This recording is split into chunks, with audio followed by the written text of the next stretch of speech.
വിനു, സാന്ദ്ര തോമസിൻ്റെ പരാതിയിൽ കുറ്റപത്രം സമർപ്പിച്ചു. ആൻഡോ ജോസഫ് ഉൾപ്പെടെ 4 പേരാണ് പ്രതികൾ. സിനിമ നിർമ്മാണ മേഖലയിലുണ്ടായിരിക്കുന്ന വലിയ തർക്കവും അതിൻ്റെ ഭാഗമായിട്ടുണ്ടായ പ്രശ്നങ്ങളുമൊക്കെയാണ് ഇതിലേക്ക് നയിച്ചത്. എന്തൊക്കെയാണ് വിശദാംശങ്ങൾ? തീർച്ചയായും നിർമ്മാതാവ് സാന്ദ്ര തോമസ് സമർപ്പിച്ചിരുന്ന അധിക്ഷേപ പരാതി അന്വേഷിച്ച പ്രത്യേക സംഘമാണ് കുറ്റപത്രം സമർപ്പിച്ചിരിക്കുന്നത്. നിർമ്മാതാവ് ആൻഡോ ജോസഫ് 1-ാം പ്രതിയായിട്ടുള്ള കുറ്റപത്രത്തിൽ ബി രാഗേഷ്, അനിൽ തോമസ്, ഔസേപ്പച്ചൻ, വാളക്കുഴി എന്നിവരും പ്രത്യേക പ്രതികളാണ്. താൻ പറഞ്ഞതെല്ലാം സത്യമാണെന്ന് കണ്ടെത്തി പോലീസ് കുറ്റപത്രം സമർപ്പിച്ചത് വലിയ വിജയമാണെന്നും സാന്ദ്ര തോമസ് പറഞ്ഞു. ഇപ്പോഴും എനിക്കെതിരെയും എൻ്റെ സിനിമകൾക്കെതിരെയും അതിക്രമങ്ങൾ തുടരുന്നുണ്ടെന്നാണ് സാന്ദ്ര തോമസ് വ്യക്തമാക്കുന്നത്. എന്നാൽ അവസാന ശ്വാസം വരെ ഇത്തരം അനീതിക്കെതിരെ പോരാട്ടം തുടരും. സിനിമയുടെ IC കമ്മിറ്റിയിലെ അംഗങ്ങളിൽ പലരും വേട്ടക്കാരാണ്. അങ്ങനെയുള്ളപ്പോൾ അവർക്ക് മുന്നിലെത്തുന്ന ഇരകൾക്ക് എങ്ങനെ നീതി ലഭിക്കുമെന്നും ചോദിക്കുന്നുണ്ട്. അവിടെ പരാതികൾ ഒത്തുതീർപ്പാക്കുകയോ പരാതി നൽകുന്നവർ ഒറ്റപ്പെടുകയോ ചെയ്യുന്ന അവസ്ഥ ഉണ്ടാകും എന്ന് മാത്രമേ നടക്കൂ. IC കമ്മിറ്റിയിലേക്ക് സിനിമയ്ക്ക് പുറത്തു നിന്നുള്ളവർ അംഗങ്ങളായാൽ മാത്രമേ അതിൻ്റെ പ്രവർത്തനം ശരിയായി നടക്കുകയുള്ളൂ. സാന്ദ്ര തോമസ് പറഞ്ഞു. കേസന്വേഷണം ഫലപ്രദമായി പൂർത്തിയാക്കാൻ സഹായിച്ച മുഖ്യമന്ത്രിക്കും സർക്കാരിനും പോലീസിനും പ്രത്യേകം നന്ദി പറയുകയും ചെയ്തു. ഏതായാലും ഇതിൽ ഈ പറഞ്ഞതുപോലെ ഇൻറ്റേർണൽ കമ്മിറ്റിയിൽ ഒരുപാട് പ്രശ്നങ്ങളുണ്ട്. ഇൻറ്റേർണൽ കമ്മിറ്റിയിൽ ഈ ചില ലോബികൾ പ്രവർത്തിക്കുന്നുണ്ട്. അപ്പോൾ സിനിമയിലുള്ളവർ തന്നെ ആണെങ്കിൽ അതിന് നീതി ലഭിക്കില്ല എന്നാണ് സാന്ദ്ര തോമസ് അടക്കം പറയുന്നത്. കാരണം സിനിമയിലുള്ളവരാകുമ്പോൾ ഇവർക്ക് വിധേയപ്പെട്ട് നിൽക്കേണ്ടി വരും, അല്ലെങ്കിൽ അവരോടുള്ള ഇഷ്ടക്കൂടുതൽ കൊണ്ട് നിൽക്കേണ്ടി വരും. അപ്പോൾ അവർക്കെതിരെ ഒരു പരാതി വരുമ്പോൾ ഇവർ ഇതിനെ ലഘുവായിട്ട് കാണും. ഇപ്പം മാലാപാർവതി തന്നെ ഷൈൻ ടോം ചാക്കോയുടെ ഒരു പരാതി വന്നപ്പോൾ ഷൈൻ ടോം ചാക്കോയ്ക്ക് അനുകൂലമായിട്ടാണ് പ്രതികരിച്ചത്. അപ്പോൾ ഈ ഇങ്ങനെയുള്ള ആളുകൾക്ക് വേണ്ടി ഇവർ വാദിക്കും.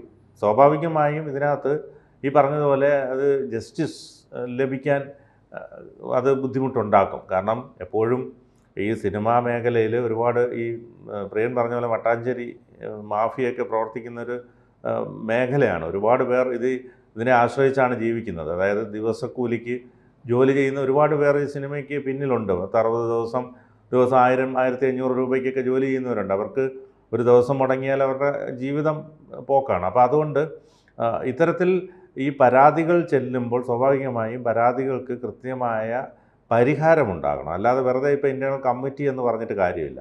കൃത്യമായ പരിഹാരം, അത് മുഖം നോക്കാതെ നടപടിയെടുക്കണം. ഇപ്പോൾ പലപ്പോഴും സംഭവിക്കുന്നത് ഈ പറഞ്ഞതുപോലെ ഇവരുടെ സ്വാധീനമുള്ള ആൾക്കാരാകുമ്പോൾ ഈ പരാതിക്ക് കഴമ്പില്ലാതെ പോകുന്ന സാഹചര്യം വരും.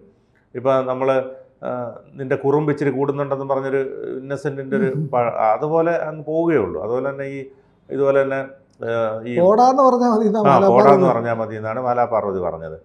അതുപോലെ തന്നെ ഇതിൻ്റെ ഒരു ഗ്രേഡ് പരിശോധിക്കുന്ന, ഇപ്പോൾ CPM-ലൊക്കെ ആണെങ്കിൽ അതിൻ്റെ പരാതിയുടെ ഒരു ഇതുണ്ടല്ലോ, ഒരു സ്വന്തമായി കോടതിയും പോലീസൊക്കെ ഉണ്ട്. അതിൻ്റെ തീവ്രത പരിശോധിക്കുന്ന കമ്മിറ്റിയൊക്കെ ഉണ്ട്. അതെ അതെ അതെ, ശശിയുടെ വിഷയത്തിലൊക്കെ.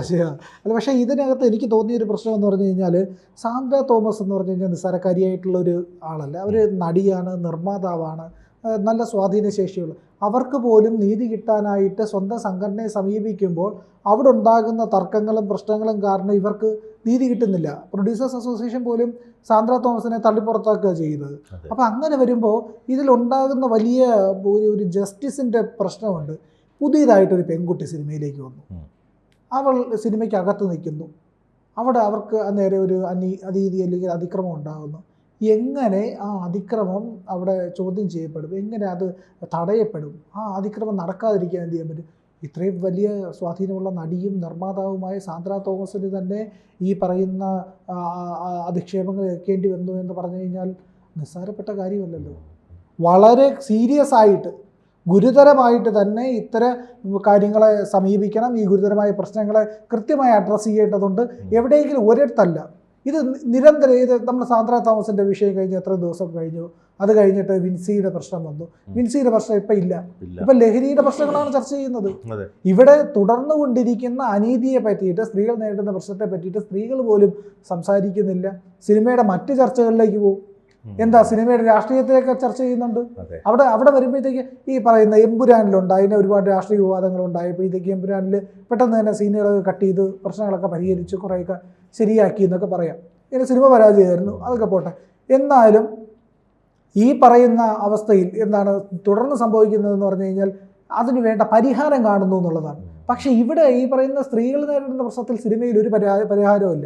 ലഹരി അന്വേഷിക്കാനായിട്ട് ഈ പറയുന്ന പോലീസുകാരും ഡാൻസ് ഓഫ് ടീമുണ്ട്, എക്സൈസ് ഉണ്ട്, എല്ലാം ഉണ്ട്. പക്ഷേ സ്ത്രീകൾ നേരിടുന്ന പരാതിയിൽ അവർ പരാതിയായിട്ട് പോയി വനിതാ കമ്മീഷനിൽ ചെന്ന് അവിടെ ചെന്ന് ഇവിടെ ചെന്ന് സംഘടനകളിൽ പരാതി പറഞ്ഞ് ഇതെല്ലാം കഴിഞ്ഞ് വരുമ്പോഴത്തേക്കും വാർത്തയും ഇല്ല, പരാതിയുമില്ല, ഒന്നുമില്ലാത്ത അവസ്ഥയാണ്. വിൻസിയുടെ പരാതി തന്നെ കണ്ടില്ല. അവർ പേര് പറയരുത്, പേര് പറഞ്ഞതിലൊക്കെ അവർക്ക് ദേഷ്യം പിന്നെ പ്രകടിപ്പിക്കുകയാണ്. കാരണം ഇത് ഒരു ചോയ്സിൻ്റെ ഇഷ്യൂ കൂടെ ഉണ്ട്. സിനിമ എന്ന് പറഞ്ഞാൽ ഒരു ചോയ്സാണ്. ഒരു ഡയറക്ടർ, ഞാൻ ഡയറക്ടറാണെങ്കിൽ ഞാൻ തീരുമാനിക്കുന്നത് ഇന്ന ആൾക്കാർ മതിയെന്ന്.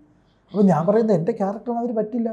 അടുത്ത സിനിമയിൽ നിന്ന് അവസരം നിഷേധിച്ചാൽ ചോദ്യം ചെയ്യാനായിട്ട് സംവിധാനമില്ല എന്നുള്ളത് വേറൊരു പ്രശ്നമാണ്. കലയുടെ അളവുകോൽ എന്താണ്, അവരുടെ കഴിവിനെ എങ്ങനെ അളക്കും? അപ്പോൾ ഇതിനകത്ത് ചെയ്യേണ്ടത് ധാർമ്മികത എന്നുള്ളതാണ്. ഓരോ വ്യക്തിയും, സിനിമയിലുള്ള ഓരോ സംവിധായകനും, ഓരോ നടന്മാരും, ഓരോ നടിമാരും, ഓരോ ആർട്ടിസ്റ്റുകളും, ഈ പറയുന്ന ടെക്നിക്കൽ വർക്കേഴ്സും എല്ലാം സ്വയം ഒരു നിയന്ത്രണം വയ്ക്കുക, ഒരു മൂല്യബോധം ഉണ്ടാക്കുക, ഒരു ദാർശനികമായിട്ടുള്ള ഒരു സ്വഭാവം വേണം. അതിനകത്ത് നിന്നുകൊണ്ട് മാത്രമേ ഇത്തരത്തിൽ പ്രവർത്തിക്കാനും പെരുമാറാനും പാടുള്ളൂ. അങ്ങനെ വരുമ്പോൾ ചൂഷണം ഉണ്ടാവില്ല. ഇല്ലെങ്കിൽ വേണ്ട ഒരൊറ്റ ആൾ മതി. അതിൻ്റെ ഡയറക്ടറോ പ്രൊഡ്യൂസറോ ഒരാൾ തീരുമാനിക്കാണ്ട് ഈ സിനിമയിൽ പുകവലിക്കില്ല, വെള്ളമടിക്കില്ല എന്നൊക്കെ പറഞ്ഞാൽ സ്ത്രീകൾക്ക് നേരെ അതിക്രമം ഉണ്ടാക്കാൻ സമ്മതിക്കില്ല. ആ സ്ട്രിക്റ്റായിട്ടുള്ള നിലപാടുണ്ടെങ്കിൽ ഈ പറയുന്ന പ്രശ്നം പരിഹരിക്കപ്പെട്ട് കഴിഞ്ഞു. ഇപ്പോൾ നമുക്കറിയാം, ഇപ്പോൾ കമ്പനികളിലൊക്കെ, ഓഫീസുകളിലെല്ലാം ഇൻറ്റേർണൽ കമ്മിറ്റികളുണ്ട്. എന്തെങ്കിലും പ്രശ്നം ഉണ്ടായിക്കഴിഞ്ഞാൽ, ഹരാസ്മെൻറ്റ് ഉണ്ടായിക്കഴിഞ്ഞാൽ, ഇല്ലെങ്കിൽ ഏതെങ്കിലും വേണ്ടാത്തൊരു പ്രവൃത്തി ഉണ്ടായിക്കഴിഞ്ഞാൽ അപ്പം ചോദ്യം ചെയ്യാൻ സംവിധാനമുണ്ട്, അവർ പിടിക്കാനുള്ള സംവിധാനമുണ്ട്, ഇതിനെ പ്രശ്നം ഉണ്ടായിക്കഴിഞ്ഞാൽ അത് പരിഹരിക്കാനുള്ള സംവിധാനമുണ്ട്, ഇരയ്ക്ക് നീതി കിട്ടാനുള്ള സംവിധാനമുണ്ട്. സിനിമ എന്ന് പറഞ്ഞു കഴിഞ്ഞാൽ ഒരു ഓർഗനൈസ്ഡ് സെറ്റപ്പായിട്ട് പോലും പലപ്പോഴും കണക്കാക്കുന്നില്ല. കാരണം ഇതിനൊരു ഫ്ലെക്സിബിലിറ്റി ഉണ്ടല്ലോ. നമുക്കറിയില്ല, ഇന്ന് കൊച്ചിയിലാണ് ഷൂട്ടിങ്, നാളെ തിരുവനന്തപുരത്തായിരിക്കും. അപ്പോൾ ലൊക്കേഷനുകൾ മാറുന്നു, ആൾക്കാരുടെ അവൈലബിലിറ്റി മാറുന്നു. അങ്ങനെ വരുമ്പോഴത്തേക്ക് ഇതിൻ്റെ സ്ഥിരതയില്ലാതാവുന്നു. ആ സ്ഥിരത, ഇത്തരത്തിലുള്ള പ്രശ്നം, ചോയ്സ്, ഇതിനെല്ലാം ദുരുപയോഗം ചെയ്തുകൊണ്ടാണ് സിനിമയിലെ ഈ ചൂഷണം പോകുന്നത്. എനിക്ക് തോന്നുന്നത് സാന്ദ്ര തോമസിൻ്റെ ഒരു വിൽ പവർ കൊണ്ടാണ് ഇവിടം വരെയെങ്കിലും കാര്യങ്ങൾ എത്തിയതെന്നാണ്. തീർച്ചയായിട്ടും അത് ഈ പറഞ്ഞതുപോലെ ഈ ചില നടികളും അവരുടെ ഒരു ആർജവും ഒക്കെ നമ്മൾ ഈ പാർവതി തിരുവോത്തൊക്കെ എടുത്ത് നോക്കിയാൽ നമുക്കത് മനസ്സിലാക്കാൻ കഴിയും. കാരണം ചിലപ്പോൾ സിനിമയിൽ വലിയ ഭയങ്കര അതിമാനുഷികതയായി പെരുമാറുന്ന നടികൾ പോലും ഒരു പക്ഷേ ഇങ്ങനൊന്നും പെരുമാറില്ല. പക്ഷേ അവർ കൃത്യമായ നിലപാടിൽ ഉറച്ച് മുന്നോട്ട് പോകുന്നതുകൊണ്ട് പലപ്പോഴും അവർക്ക് ശത്രുക്കൾ കൂടും, ചിലപ്പോൾ അവർക്ക് സിനിമയിൽ അവസരങ്ങൾ കുറയും. പക്ഷേ അവരുടെ ഒരു നീതിക്ക് വേണ്ടിയിട്ടുള്ള പോരാട്ടത്തിൽ അവർക്ക് വിജയം കണ്ടെത്താൻ കഴിയുമെന്നുള്ളത് ഏറ്റവും വലിയൊരു പ്രത്യേകതയാണ്. അപ്പോൾ സിനിമയെ സംബന്ധിച്ചിടത്തോളം, മലയാള സിനിമയെ സംബന്ധിച്ചിടത്തോളം പ്രതികരിക്കുക എന്നുള്ളതാണ് ഏറ്റവും പ്രധാനം. അതിപ്പോൾ ഇൻറ്റേർണൽ കമ്മിറ്റിയിൽ ഇത്തരത്തിൽ പക്ഷപാതപരമായ സമീപനം ഉണ്ടെങ്കിൽ അത് പുറത്ത് പരാതിയായി പോകാം, അല്ലെങ്കിൽ പോലീസ് സ്റ്റേഷനുകളുണ്ട്, അത്തരത്തിൽ വനിതാ കമ്മീഷനുണ്ട്, എവിടെ വേണമെങ്കിലും പരാതിയുമായി പോകാം. പക്ഷേ ഈ പറഞ്ഞതുപോലെ ഇവരുടെയൊക്കെ അവസരങ്ങൾ നിഷേധിക്കപ്പെടുകയും അവരുടെ പ്രൊഫഷൻ തന്നെ ഇല്ലാതാക്കേണ്ടി വരുമെന്നുള്ള പേടി നിമിത്തമാണ് പലരും പരാതി പറയാതിരിക്കുന്നത്. അതായത് ഇതിനൊക്കെ ഒരു പരിഹാരം പ്രതീക്ഷിക്കാം നമുക്ക്. കൂടുതൽ വാർത്തകളും വിശേഷങ്ങളും നിങ്ങളിലേക്ക് എത്താൻ ABC മലയാളം സബ്സ്ക്രൈബ് ചെയ്യുക, ബെൽ ബട്ടണും അമർത്തുക.